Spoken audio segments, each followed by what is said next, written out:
Olá galera do primeiro B, tudo bem com vocês? Então, hoje a gente vai falar sobre a tipologia narrativa.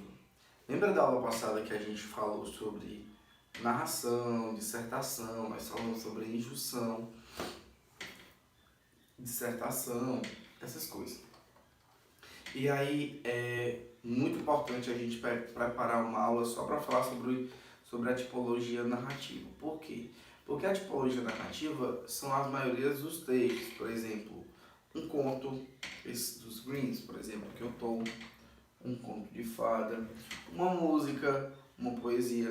Até eu coloquei uma questão de vocês, uma música chamada Saga do Vaqueiro. Se você perceber, aquela música, ela é uma história contada. Outra que eu quero que você escute, perceba que também que música é uma história, é uma narração, quando você percebe que tem algo sendo contado ali. Por exemplo, a música Eduardo e Mônica, você percebe que ali é uma história entre duas pessoas, Eduardo e Mônica. Então, a narração, ela está presente em todos os lugares, muitos lugares na verdade, tá bom? E só que para ter a narração eu preciso de 5 elementos, chamado de pente. O primeiro elemento são os personagens. Os personagens talvez sejam a coisa mais importante da obra, não é? Então, esses personagens, eles podem ser de 3 tipos. O personagem protagonista. O que é o personagem protagonista? É o principal, tá bom? Vamos no conto da Chapeuzinho Vermelho, que está nesse livro. O personagem principal vai ser, óbvio, a Chapeuzinho Vermelho, tá?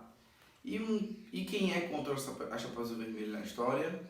O Lobo Mau. O Lobo Mau, a gente vai chamar ele na redação de antagonista.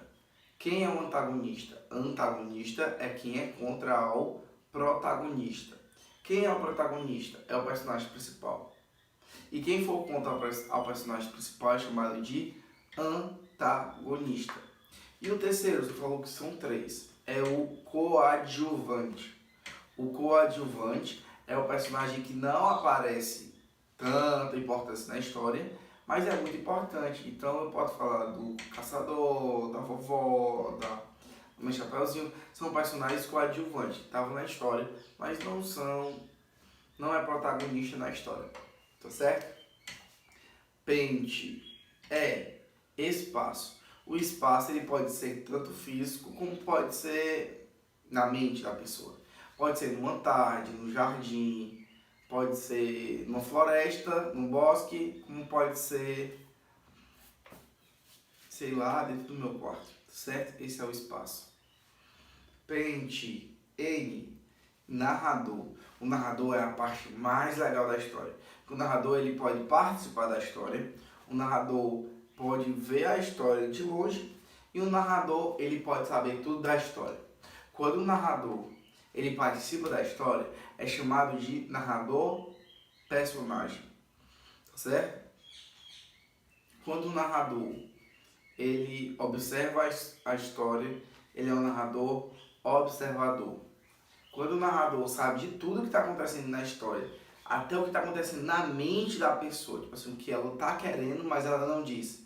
Então ele é um narrador onisciente.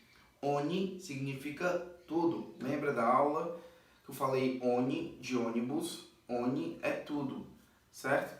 Onisciente. E ciente vem da palavra ciência e ciência é saber. Então, onisciente sabe de tudo. Então, vai saber do que vai acontecer no futuro, o que aconteceu no passado, sabe o que a pessoa está querendo e tal. Esses são os narradores. Pente. Personagem, espaço, narrador, T de tempo. O tempo pode ser cronológico, como o tempo pode ser psicológico. A gente viu quem é cronológico. Cronológico vem de um deus chamado Cronos, que come seus filhos. E Cronos significa tempo. Tempo cronológico é o quê? A tarde, a manhã, a noite, um verão, 2 horas. É um tempo que a gente consiga calcular. E o tempo psicológico? O tempo psicológico é um tempo que só existe na nossa mente. Por exemplo, já prestaram atenção que às vezes a gente fica parado, pensando em 1000 coisas, a gente assim no meio da aula e quando a gente percebe, a gente pensou milhões de coisas, mas parece que a gente volta pro mesmo canto da aula. Porque o tempo psicológico aconteceu, mas o cronológico não, né? Isso é o tempo, tá tranquilo? Então, pente, personagem, enredo, tempo, espaço e por último, o enredo, que eu vou falar agora, né? O enredo, pessoal, eu quero que vocês frisem em duas partes, o clímax e o desfecho. O clímax é a parte mais importante da história. É o ponto auge, vai acontecer isso, tá? Esse é o clímax, a parte mais legal. E o enredo, e o desfecho?